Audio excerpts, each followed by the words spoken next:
في جنة عالية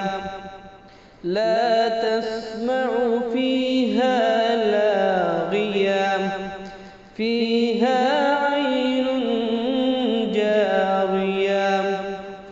فيها سرر مرفوعة وأكواب موضوعة ونمارق مصفوفة وزرابي مبثوثة